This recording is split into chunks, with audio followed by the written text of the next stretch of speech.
갑자기 우리 집에 재개발 조합에서 도장을 찍으러 왔다는 거예요.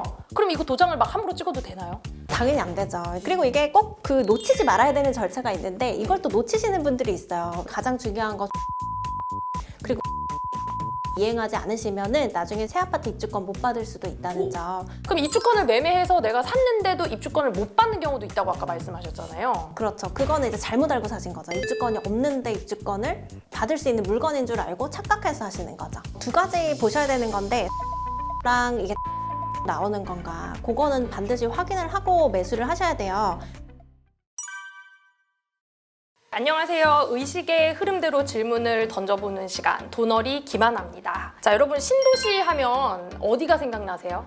보통 이제 일산, 분당, 그렇죠? 그리고 뭐 화성, 동탄이라던가 수원, 광교 이렇게 생각을 많이 하실 텐데 그럼 이제 서울 안에는 왜 이러한 널찍널찍한 도로가 있는 아파트 없는가? 왜 서울에는 새 집을 안 지어주나 생각을 해봤더니요. 재개발이나 재건축을 하지 않고는 서울에서는 답이 없다고 합니다. 그래서 재개발, 재건축만 되면 돈 번다는 이야기가 막 쏟아져 나오는데 이거 너무 어렵잖아요. 그래가지고 오늘은 재개발, 재건축 전문가이신 김혜림 변호사님 모시고 이야기 한번 나눠보도록 하겠습니다. 어서 오세요, 변호사님. 네, 안녕하세요. 김예림 변호사입니다.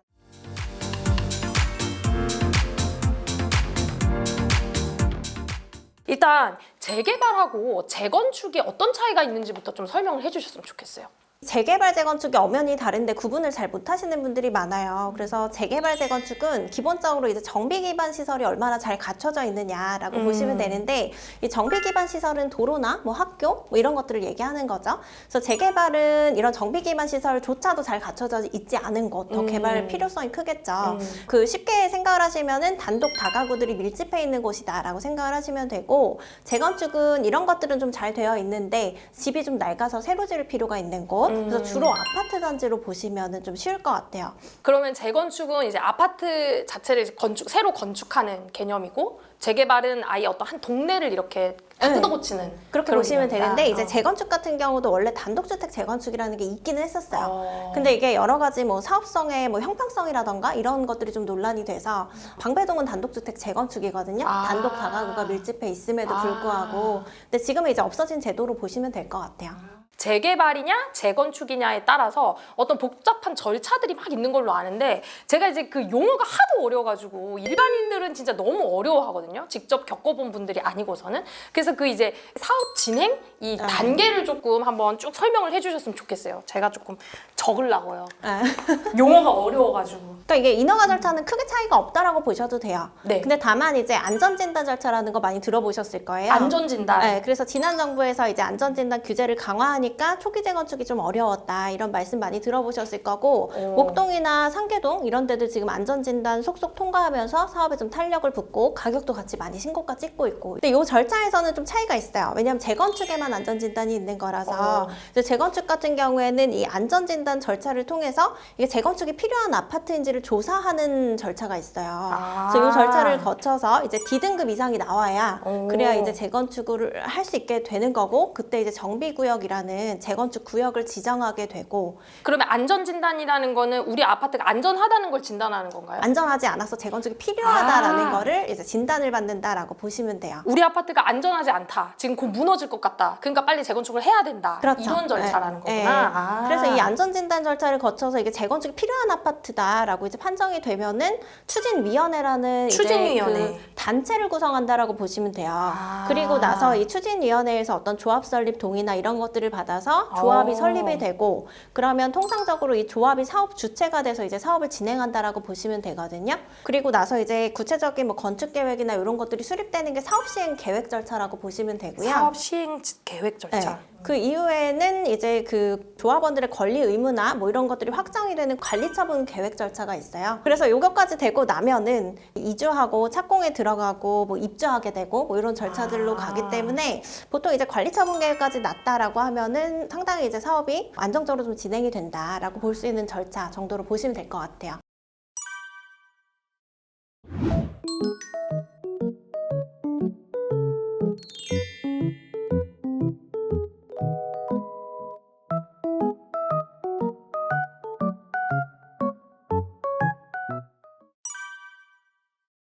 안전진단부터 이주 철거 여기까지 보통 기간이 얼마나 예상을 하세요? 평균 기간을 말씀드리면 이거는 정말 평균일 뿐이거든요. 케이스마다 다르니까. 네, 다르죠. 재건축 같은 경우에는 평균 10년 걸린다고 보시면 10년? 되고 재개발은 13년인데 13년? 이것도 제가 볼 때 굉장히 짧은 기간이에요. 왜냐하면 오. 음마아파트 잘 아시잖아요. 네네네. 다들 2003년도에 사업 시작했어요. 근데 이제 조합 설립 인가 받았거든요. 20년 지났는데요? 네, 그러면 앞으로도 한 10년은 더 가야 된다는 거죠.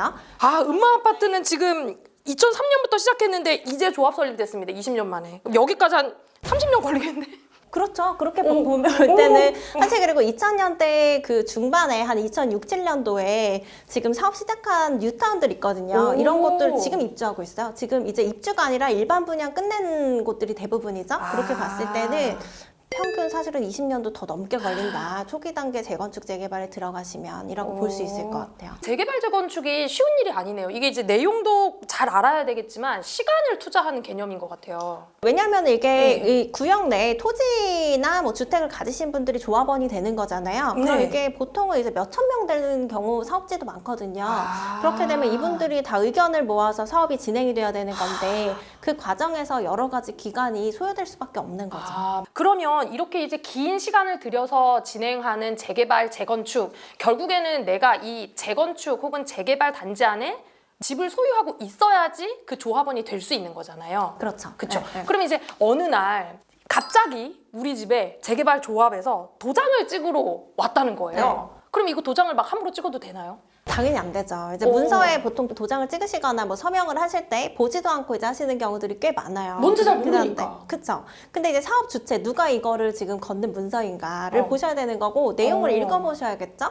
근데 기본적으로 이제 재건축 재개발 사업을 진행한다라고 하면은 조합에서 동의를 요구하는 경우가 꽤 많을 수밖에 없어요. 그 중에 이제 대표적인 거는 뭐 추진위원회를 설립할 때도 토지 등 소유자 과반수 이상 동의를 받아야 되기 때문에 동의를 받아야 되고 또 조합 설립할 때는 기본적으로 75% 이상 동의를 받아야 되거든요. 그래서 이것도 동의서가 필요할 수밖에 없고 그 이후에도 이제 인허가 절차로 계속 사업을 진행하면서 그때는 이제 총회 의결을 거쳐서 보통 주요 사항에 대해서는 다 결정을 하거든요. 그렇게 됐을 때는 그때마다 이제 동의가 필요한 것들이 있기 때문에 잘 보셔야 되는데 이게 그 사업지마다 좀 불협화음이 있어서 싸움도 많이 나요. 네, 그래서 사업에 반대하시는 분들도 뭔가 단체를 구성해서 막 활동을 하시거든요. 그러면 여기서 와서 동의서 써달라고 하고 저기서 와서 동의서 써달라고 하고 뭐 이런 일들이 꽤 비일비재하기 때문에 누가 이 동의를 지금 요구하고 있는 건가 그리고 그 내용은 뭔가를 관심 있게 보고 써주시는 게 좋겠죠. 그리고 이게 꼭 그 놓치지 말아야 되는 절차가 있는데 이걸 또 놓치시는 분들이 있어요. 가장 중요한 거 조합 설립 동의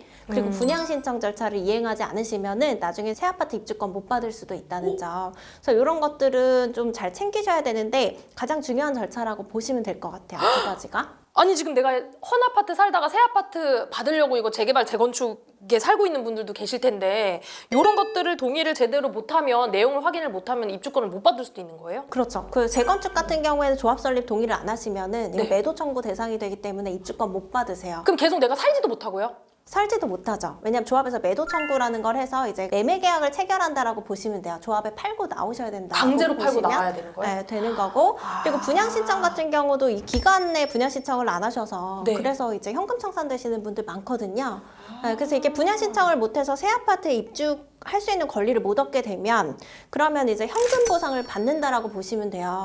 근데 이 금액이 이제 그 부동산 가격이 막 오르는 시점에는 사실 굉장히 적다라고 느껴질 수밖에 없는 부분들이 있어서 좀 손해가 있으실 수가 있죠. 그렇죠. 부동산을 내가 가지고 있으면 부동산 가격이 올라갈 수 있는데 현금으로 그냥 끝내버리는 거니까. 네, 그리고 이게 입주권이라는 거는 조합원 분양을 싼 값에 이제 아파트를 분양받는 거거든요.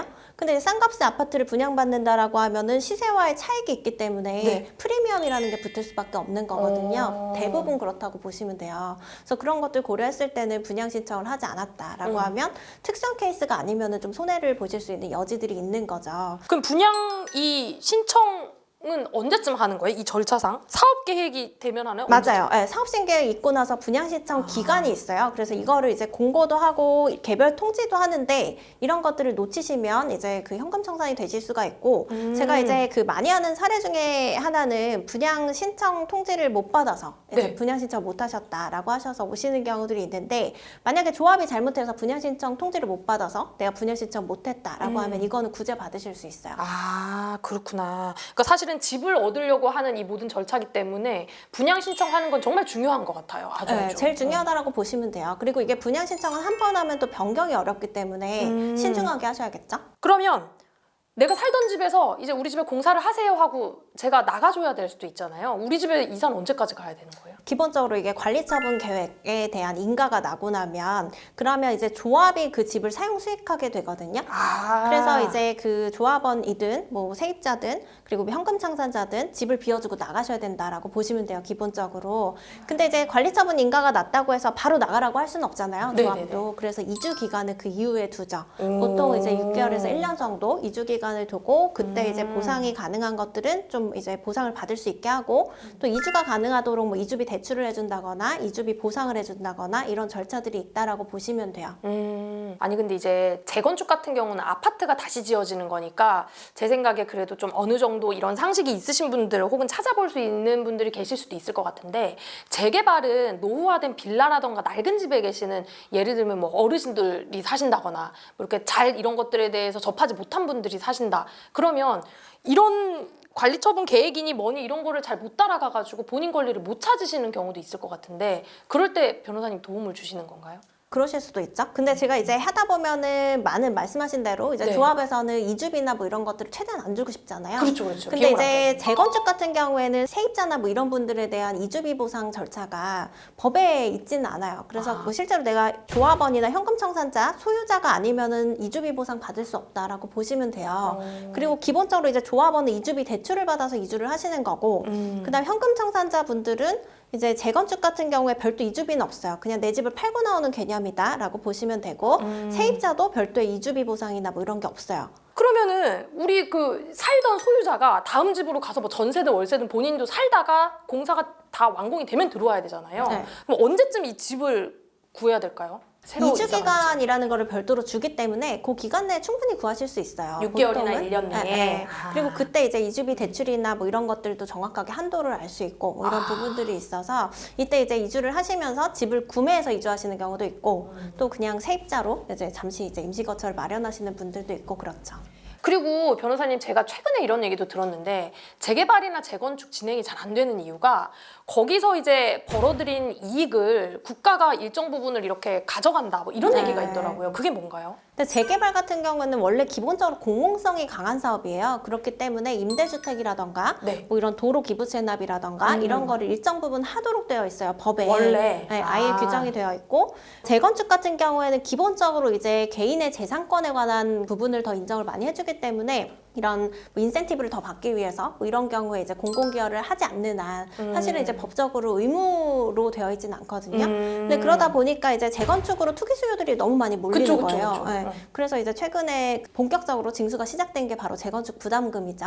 예, 재건축 초과이익 환수제 많이 들어보셨을 텐데 네네. 초과이익 환수제. 네, 그 오늘도 기사 나왔더라고요. 그래서 보면은 그 용산구의 모 아파트예요. 재건축 아파트인데 수익성이 굉장히 좋아요. 네. 근데 이런 데는 초과이익 환수제로 발생하는 재건축 부담금이 7.7억 원 정도 된다라고 이제 국토부에서 시뮬레이션 돌려보니까 그 정도 나온다라고 하더라고요. 재건축 부담분이라는 거는 내가 7억 원을 더 내야 된다는 얘기인가요? 그렇죠. 그래서 재건축 사업으로 인해서 내가 이익을 받은 것이 3천만 원 이상이다. 근데 이제 법 개정이 앞으로 될 건데 그때 이제 1억 이상인 경우에만 납부를 하도록 이제 바뀔 거예요. 그러니까 그 소유자가 1억 이상의 어떤 이익을 취했다. 그러면 이제 거기서 부담금을 내는 건데. 그렇죠. 이게 사실은 그 재건축 사업이나 뭐 이런 거 진행을 해보면은 추가 분담금 뭐 1, 2억 내는 것도 굉장히 버거워하시거든요, 보통은. 그쵸. 네. 그러신데 이게 재건축 부담금이 뭐 5억에서 뭐 10억 이렇게 나온다라고 했을 때는 사업 수익성이 너무 떨어질 수밖에 없는 거죠. 그래서 이런 것들 다 네. 따졌을 때 주변 시세랑 비교하면은 내가 싼 값에 매수를 하는 건지 뭐 이런 것들을 잘 따져보셔야 되는 거죠.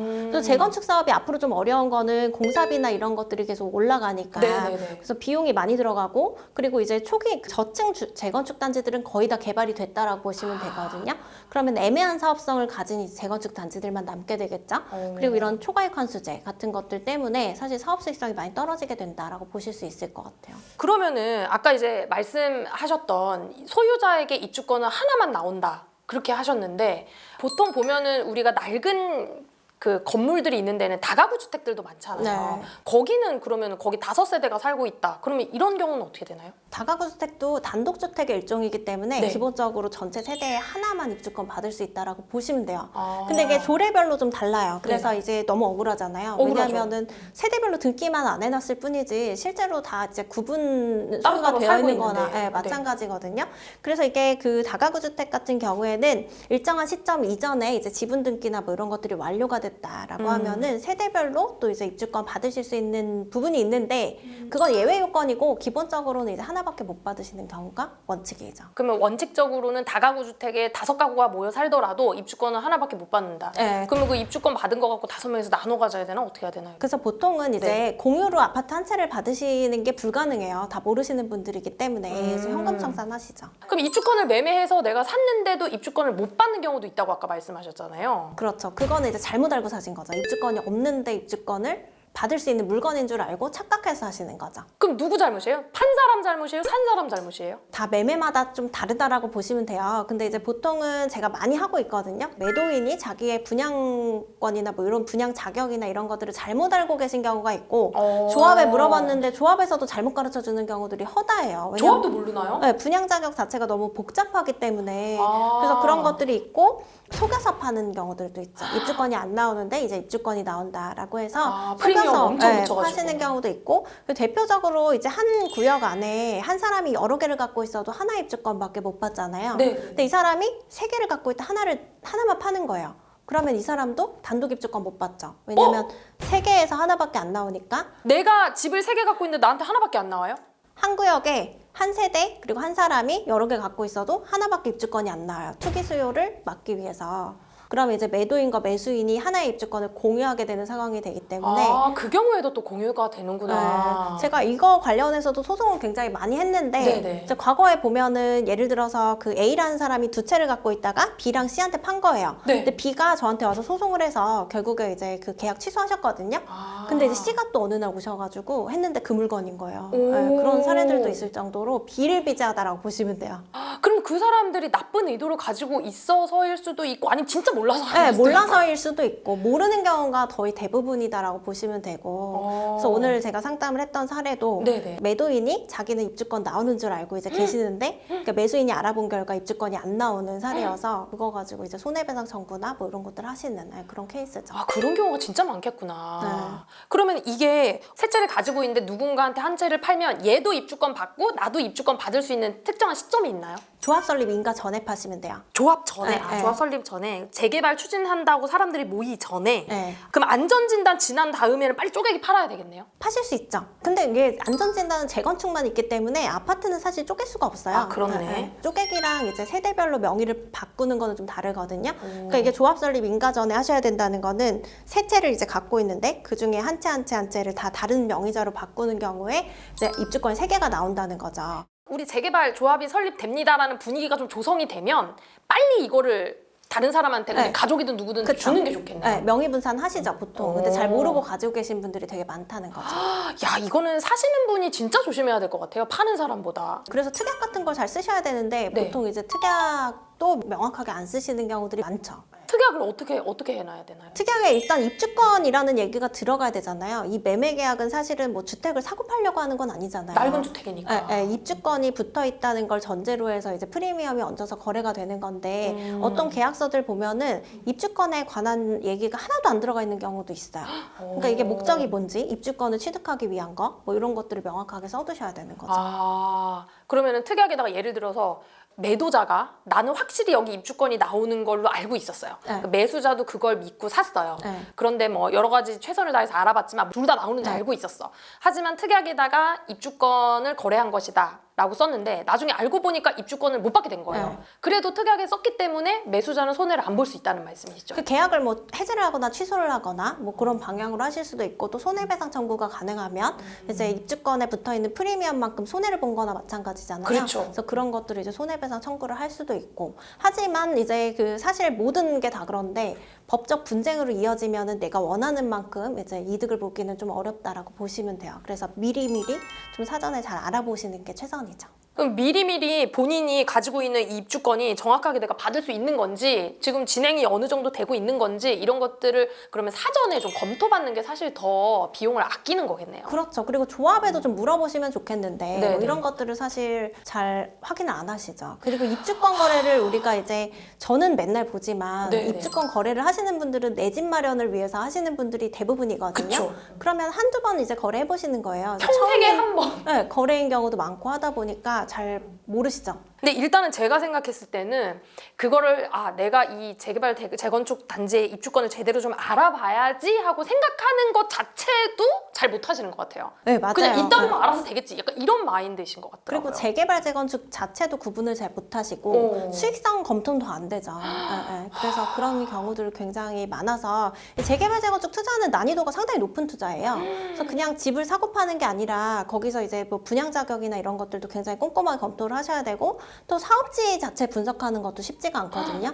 그래서 이런 것들을 잘 보셔야 되는데 좀 쉽게 생각하시는 거죠. 자, 그러면 이제 우리가 낡은 집에 오래 살다가 보면은 이게 집이 너무 낡았으니까 네. 좀 고쳐서 살고 싶기도 하잖아요. 네. 왜 그렇게 고치거나 아니면은 낡은 주택단지 보니까 거기다가 임대수수료라도 내려고 뭐 3, 4층짜리 이런 거 빌라를 짓기도 하고 그런 경우에는 어떻게 될까요?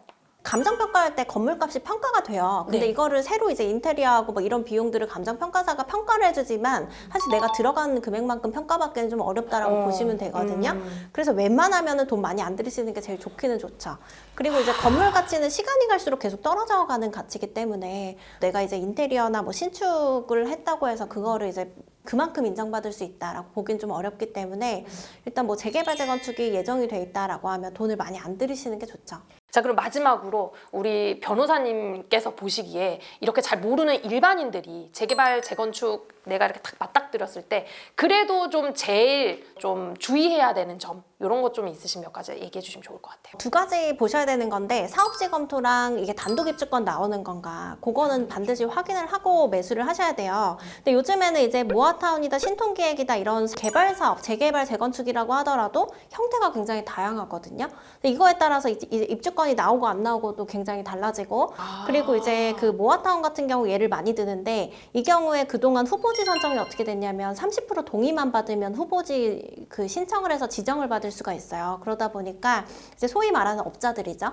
들어가서 이제 막 그 동의서 막 걷어가지고 후보지가 그 개발이 되는 것처럼 해서 이제 물건을 팔고 나오고 뭐 이런 사례들이 있기 때문에 모아타운이 뭔가요? 모아타운은 이제 소규모 사업지를 여러 개 모아서 재개발이라고 보시면 되는데 아, 모아서 모아서 그래서 이제 사업 속도도 좀 빨리 해주고 사업 수익성도 높여주고 그런 제도라고 보시면 되는데 이걸 서울시에서 이제 활성화하려고 하다 보니까 좀 요건을 굉장히 완화를 많이 시켜놨어요. 그러다 보니까 투기 수요가 막 몰려가지고 실제로 제가 볼 때 10곳 중에 한 곳도 가기 어렵다라고 보이거든요. 괜히 이거 가격만 높여갖고 막 팔기만 그렇죠. 하고. 네, 그리고 실제로 사업이 안 깔 만한 곳도 굉장히 많아요. 저희가 이게 뭐 설계도 뽑아보고 사실 처음에 추진하시겠다고 해서 이제 뭐 자문을 많이 해드리는데 보면 안 갈 만한 사업지도 굉장히 많거든요. 그래서 이런 것들을 좀 잘 선별해서 좀 투자를 하시는 게 중요하다라고 좀 말씀을 드리고 싶어요. 가셔서 여기가 뭐 주민동의율이 어느 정도 되는지 그리고 구역은 뭐 예를 들어서 상가나 뭐 큰 뭐 단독주택 이런 것들이 많으면은 개발이 어렵거든요. 그리고 이제 신축 빌라 같은 거 막 우후죽순 들어서 있으면 노후도 요건이나 이런 게 충족이 안 돼서 또 개발이 어려울 수가 있기 때문에 잘 따져보시고 수소문도 좀 해보시고 노력이 필요하신 거죠. 이렇게 오늘 여러분 우리 재건축, 재개발에 대한 두려움을 없애보는 시간 가져봤습니다. 어려운 일이 발생하시면 여러분 전문가를 찾아가셔야 돼요. 그래서 사전에 검토하는 것이 장기적으로는 비용을 더욱더 절약하는 길이다. 이런 생각이 좀 드네요. 자, 이번 시간 재개발, 재건축과 관련된 정보도 도움이 되셨다면 구독과 좋아요. 예. 센스 있게 감사드립니다. 다음 시간에 또 뵐게요. 안녕. 네, 감사합니다.